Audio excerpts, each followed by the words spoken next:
in school you're taught one way of knowing, at home you're taught another way, and then there's that cultural way of knowing that some of us embrace, maybe desire, try to navigate, try to become sensitized to. And in our home, we have lots and lots of stories that really embrace the universal human being so that anybody can join in that story. You don't need to have a whole lot of background or a whole lot of wisdom and knowledge to navigate stories. And they're for all ages.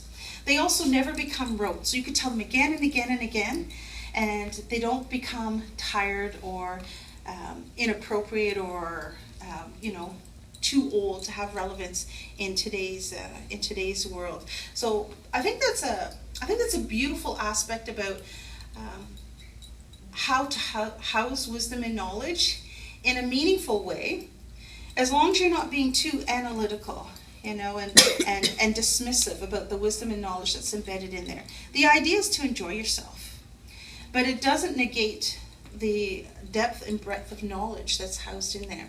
And so one of the things that you might notice over time is you'll hear a story over and over again, and all of a sudden a light bulb will go off, and you'll think, oh, wait, and you'll make a connection.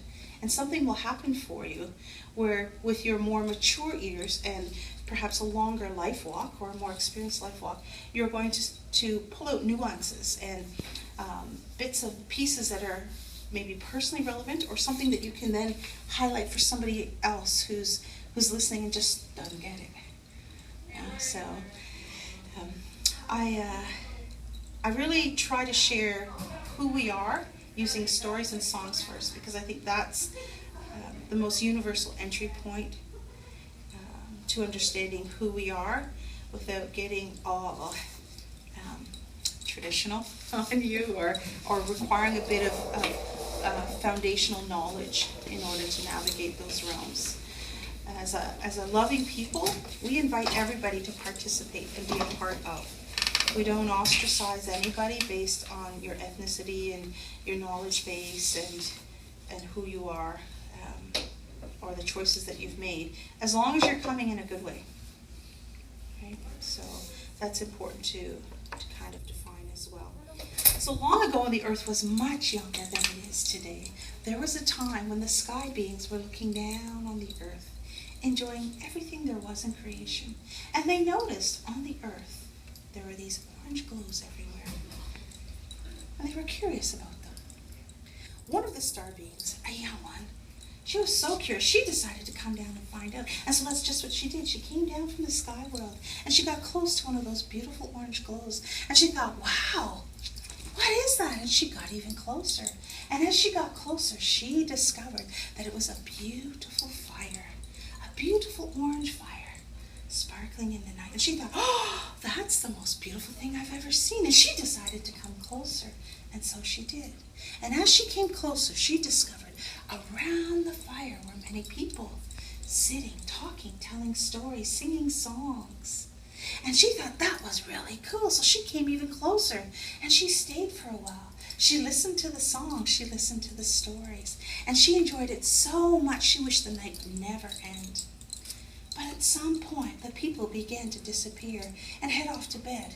The night was waning.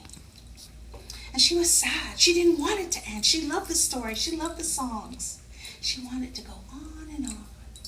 But with a heavy heart, she decided it was time for her to begin her journey back up to the sky world and perhaps come back to visit another night. And as she headed skyward, she looked over her shoulder one last time at the beautiful fire and all of the people that still remained. And as she looked, her eye caught something off to the side. And she said, oh, maybe I don't have to go home. You see, what she saw was another star being. And she thought, well, maybe she could stay with that star being and wait for the stories to start again and the fires to be lit again.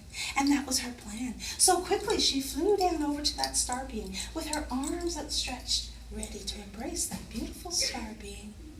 What she didn't realize was that she was looking at her own reflection in a beautiful, beautiful flat lake. She'd never seen herself before. She didn't know how beautiful she was. And as soon as she touched the water, something magical happened. She transformed. She transformed into the most beautiful being that we can still see today. You see, if you walk along your local streams and rivers and waterways, you're going to see a beautiful being that grows there, always close to shore, waiting for the songs to start, waiting for the fires to be lit. That beautiful being is called a water lily. And that story tells us about how water lilies came to the earth. They always look like star beings, and they're always reaching up to the sky, and they're always close to shore. That's the story of how the water lily came to be. Did you like it? Yeah. But isn't that fun? Now it could be true, it might not be true. We believe it is. It's one way of knowing, right?